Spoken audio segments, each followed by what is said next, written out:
धर्म की स्थापना कहाँ और कैसे हुई थी?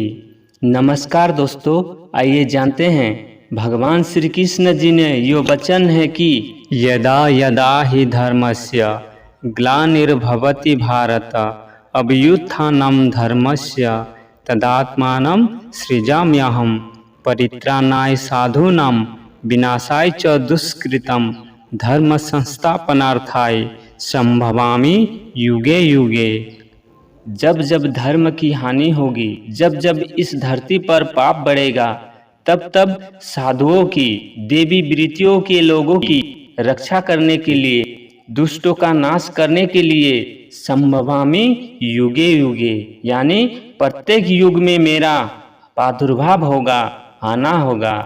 अब आप यो विचार करें कि भगवान श्री कृष्ण जी ने यो धर्म की स्थापना का वचन तो भारतवासियों को दिया है, परंतु भगवान धर्म की स्थापना कहाँ और कैसे करेंगे? धर्म की स्थापना कोई बड़ी मीनार या मंदिर बनाने से होगी, या कोई तीर्थ स्थल के निर्माण करने से होगी, या कोई आश्रम बनाने से होगी? कैसे होगी धर्म की स्थापना? धर्म का मतलब धारण करने वाले वस्तु, अर्थात वो ज्ञान जिसको धारण किया जाता है, अर्थात आत्मा ज्ञान से, अपने आप को जानने से ही धर्म की स्थापना होगी। द्वापर युग में जब महाभारत युद्ध हो रहा था, एक बड़ा भयंकर समय था, तो वहाँ भगवान श्री कृष्ण जी ने धर्म की स्थापना कैसे की? उन्होंने अर्जुन को आत्मा ज्ञान दिया और ज्ञान दे करके अर्जुन की अल्पज्ञता को समाप्त कर उसके हृदय में धर्म की स्थापना कर दी। इसलिए महापुरुष का प्रकट होना, जन्म लेना एक विशेष कारण से ही होता है, जिस कार्यों को करने के लिए साधारण मानव असफल हो जाता है।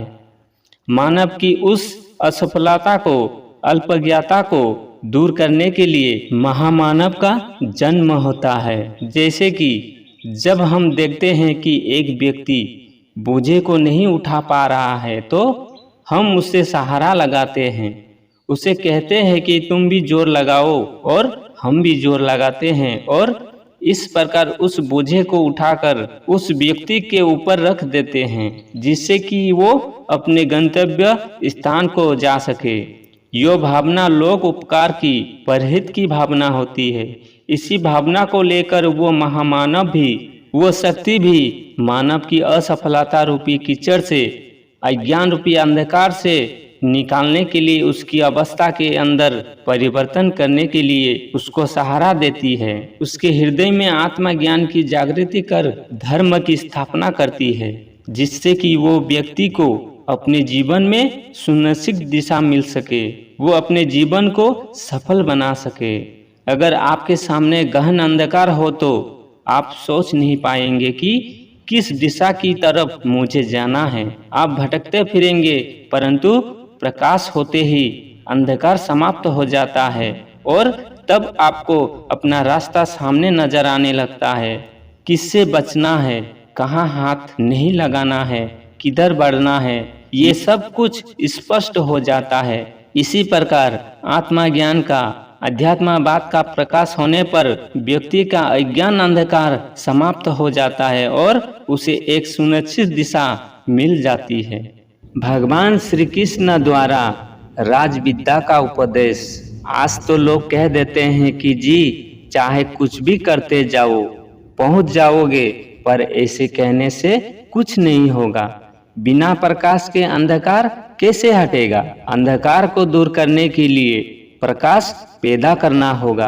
पहले तो कायरता को प्राप्त अर्जुन को भगवान ने बहुत प्रकार से समझाया, पर जब अनेक प्रकार से समझाने से भी उसकी समझ में नहीं आया, उसका जो अज्ञान का पर्दा था वो दूर नहीं हुआ, तब भगवान उसको आत्मा ज्ञान का, आत्मा विद्या का बोध उसके हृदय में कराते हुए कहते हैं कि अर्जुन, इन भौतिक नेत्रों से तुम मेरे भौतिक स्वरूप को ही देख सकते हो, परंतु मेरे वास्तविक स्वरूप, अध्यात्म स्वरूप को देखने के लिए मैं तुम्हें तीसरा नेत्र देता हूँ।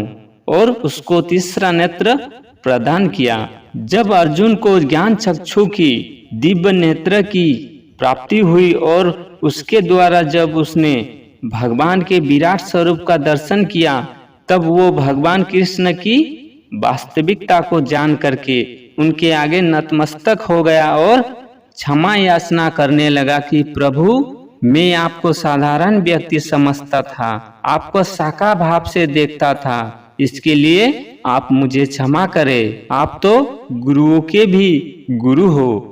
कब कहा? जब भगवान ने आत्मा ज्ञान का, आत्मा विद्या का बोध उसके हृदय में कराया और कहा कि यो विद्या सब विद्याओं का राजा है, राज विद्या है, सबसे गोपनीय, श्रेष्ठ और प्रत्यक्ष फल देने वाला है तथा करने में अति सुगम है एवं अविनाशी है। जब उस अविनाशी राज विद्या को, आत्मा विद्या को अर्जुन ने अपने हृदय में प्राप्त किया तो उसके अंदर का अज्ञान अंधकार समाप्त हो गया, उसको अपना मार्ग स्पष्ट हो गया, उसकी कायरता समाप्त हो गई, उसने अपना गांडीव उठा लिया और कर्म योगी बन गया। राधे राधे, जय श्री कृष्णा। दोस्तों, इस तरह की वीडियो प्राप्त करना चाहते हैं तो चैनल को सब्सक्राइब कीजिए और बेल आइकन को प्रेस कीजिए। धन्यवाद। जय श्री कृष्ण।